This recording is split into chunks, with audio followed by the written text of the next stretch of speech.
This video, we're going to take a look at simplifying 6 divided by 1 plus 2 over I. So a little bit of a difficult challenge here of getting that I out because we have I in that denominator. So what my first thought is I'm going to multiply both the top and bottom by I. And the reason I'm multiplying by I is because if I multiply by, let's say if I have like 1/2 and I multiply by 2. What happens? Well, 2's cancel out. 2 over 2 is 1, so we just get back 1. That's kind of what I want to have happen here. I want that I to cancel out with this I here. So I want those to cancel out. I know I'm going to have I still right here, but that's okay. We can deal with that in a second here. So whatever I do to the top, or I'm sorry, whatever I do to the bottom, I do to the top.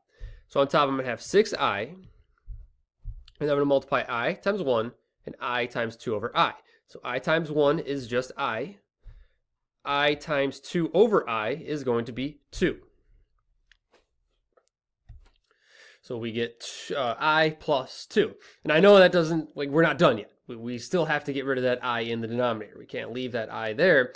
So what we're going to have to do now is do the conjugate. Now I'm going to rearrange this, and we don't have to.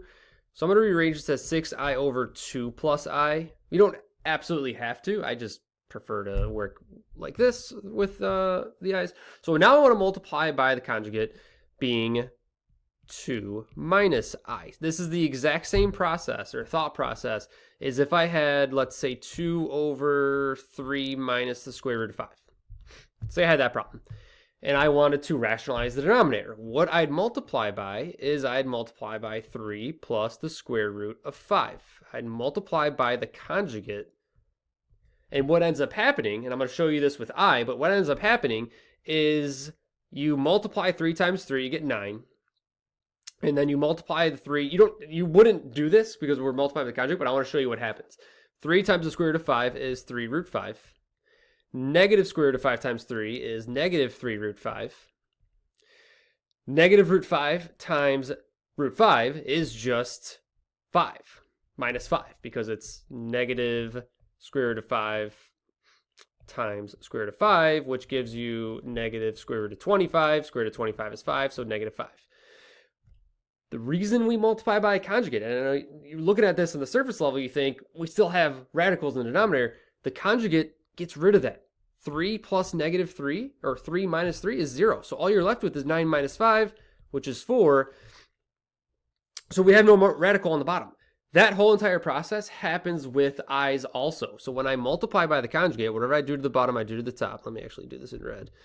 Whatever I do to the bottom, I do to the top. So on top, I get 6I times 2, 6I times negative I. 6I times 2 is 12I. 6I times negative I is negative 6I squared. And we're going to have a talk about I squared in a second. But let's just finish up the bottom here. Now, the bottom, and I'm not going to go through this whole process like I did here, because since we're multiplying by the conjugate, we don't even have to do the middle terms. All you have to do is this times this, and this times this. You just have to multiply the 2 fronts, 2 backs, call it a day. You don't even have to do the middle terms. That's why the conjugate exists. That's why it works, because it gets rid of the middle terms. So you don't have to show that. So I'm just going to do 2 times 2, which is 4, and I times negative I, which is negative I squared. So we have I squareds now. Let's talk about I squareds. I squared is equal to negative 1. So wherever you see an I squared, you're going to replace that with negative 1. So I see an I squared here. See an I squared here. So I'm going to replace those with negative 1. So let's do 12I minus 6 times negative 1 over 4 minus I squared is negative 1. There it is. I squared. Since I squared is negative 1, we no longer have I in the denominator. That's the whole goal here with getting rid of that I is no more I. We don't want a radical in the denominator. We don't want i's in the denominator. So on top, let's just keep working through this. I'll go this way. 12I, negative 6 times negative 1 is positive 6 over 4 minus a negative 1 is going to be 4 plus 1, which is 5. And I guess we could probably just take this a step further and we could factor out a 6. Now that really doesn't do too much for us. We just get 2I plus 1 on the inside. So taking out 6, 12 divided by 6 is 2.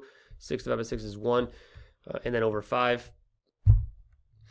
you know, that's the technicalities there, but it doesn't really help us out. Usually they're like, let's say this was like 8.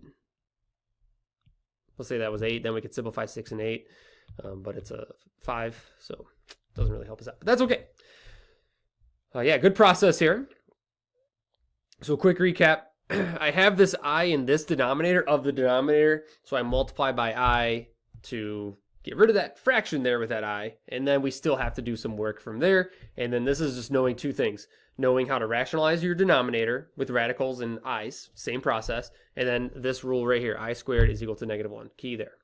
So hopefully this helps you out.